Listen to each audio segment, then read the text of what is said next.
Hi there, welcome to Long Distance Review, and on this week's episode I'm looking at the new album from US metal titans Five Finger Death Punch. The album is entitled F8. A little bit of background about Five Finger Death Punch and I'll crack on with the album review. They were formed back in 2005, and as I said already, they are a US metal band, groove metal band, and this will be their 8th studio album. They first released their debut album back in 2007 entitled Way of the Fist. They followed it up with War is the Answer in 2009. There was American Capitalist in 2011. Then the double album, not double album, but the volumes 1 and 2 of the Wrong Side of Heaven, Righteous Side of Hell in 2013. That was then followed up with Got Your Six in 2015. And then there was a bit of a gap, and then they released the terribly titled And Justice for None in 2018.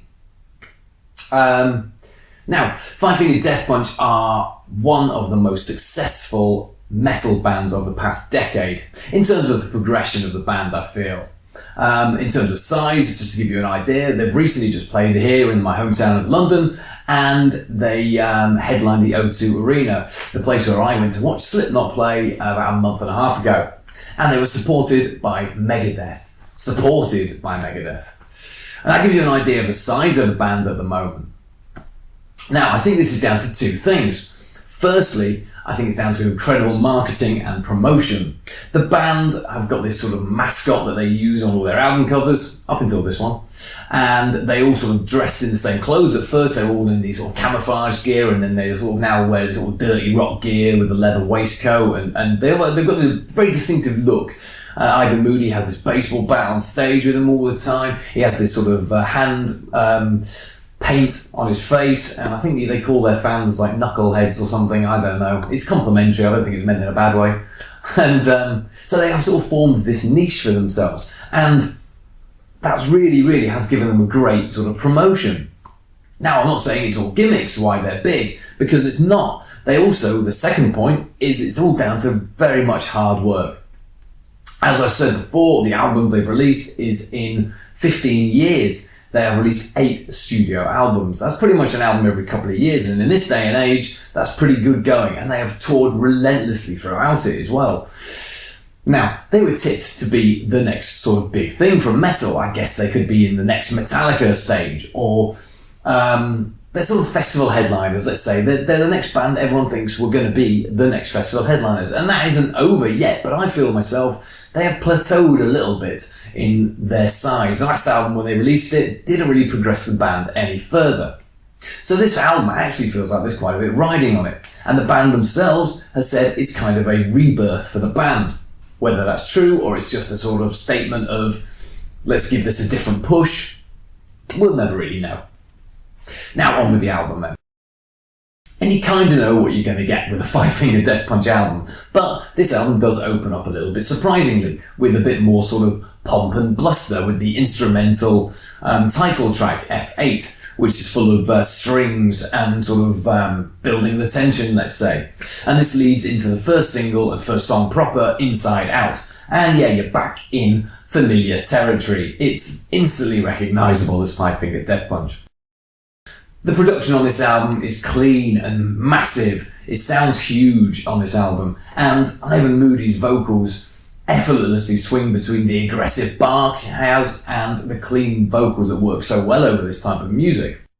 I'm not going to confess to be a big fan of Five Finger Death Punch, but it's hard not to get caught up with the stomp and groove over these first couple of songs. The song Full Circle will delight fans and will no doubt become a live favourite with its pounding drums and massive chorus. And it has this sort of industrial edge to that song that I really enjoy. While you're watching, you should Google all the ways you've been deceived. There's a new season of treason that you really ought to see. And the bridges that they're burning, well, they all lead back to me. I know I'm never going to change the world. I'm not sure that I could, even if I tried. On to the third song and third single, Living the Dream, which sees the band sort of drop the heaviness factor a little bit in favour of a more stadium rock sound. And if I'm honest, it delves a little bit into the cheesiness factor for my taste. Now, so far, So standard Five Finger Death Punch. And you do start wondering, is there anything else in the band's arsenal? Well, surprisingly, there's a song that pops up, I think track 4 or 5, called A Little Bit Off the Top, which is a real surprise for me. It was a very lighter song, let's say, and it's a much more radio-friendly number. I don't mean radio-friendly as in radio rock-friendly. This is radio mainstream-friendly. It employs these sort of synths and effects over the sort of acoustic plucking and clean vocals. I can't say I loved it, but if a band is going to go for the mainstream, then this is possibly the leap they need to make. And the clever idea of following that song up with the balls out heavy bottom of the top with its opening statement of Ivan Moody saying, "Is this metal enough for you?" is track listing genius, and it should keep the moaners at bay. Like all Five Finger Death Punch albums though, this does become a bit samey after a while. I've always said Five Finger Death Punch will make a great greatest hits band, and they have got a greatest hits album out there, and it's a fairly enjoyable listen.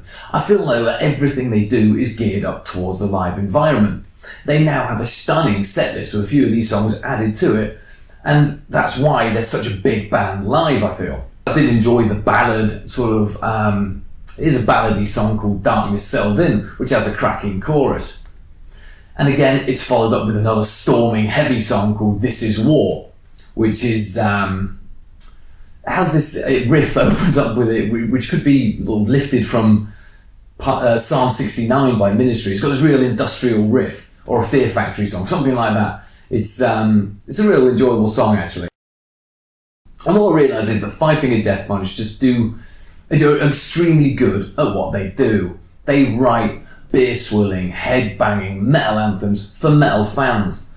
And I'm fine with that. I'm not looking for anything else from them, really. They do owe a lot to the groovier side of Pantera, but they also have this thirst for the mainstream, which is really apparent on this album, and the ambition can only be commendable. If I'm honest, this album could have been cut a little bit. It's 13 tracks long and 45 minutes long, and when you haven't got a lot of diversity in your music, it can be a bit tiresome. I did quite enjoy the closing song though. What's it called? The Brighter Side of Grey, which has this sort of, which attempts to pull at the heartstrings, let's say. It has these lyrics written that sound a bit like an epitaph, but it does work. For most part of it, it works quite well. And I think that comes back to what I was saying, that Five Finger Death Punch just do this stuff better than everyone else. They write metal ballads better than every other band, probably better than Nickelback can. And they write head-banging, stomping metal numbers that are more memorable and catchier than any other metal band. And that's why they're good at what they do, and that's why their fans love them. It's not rocket science, but it is fairly enjoyable. And if this does push the band onto festival headlining stages or into the mainstream, then it's a job well done. So let me know what you think of F8. And I'll be back soon with another review. Thanks for watching.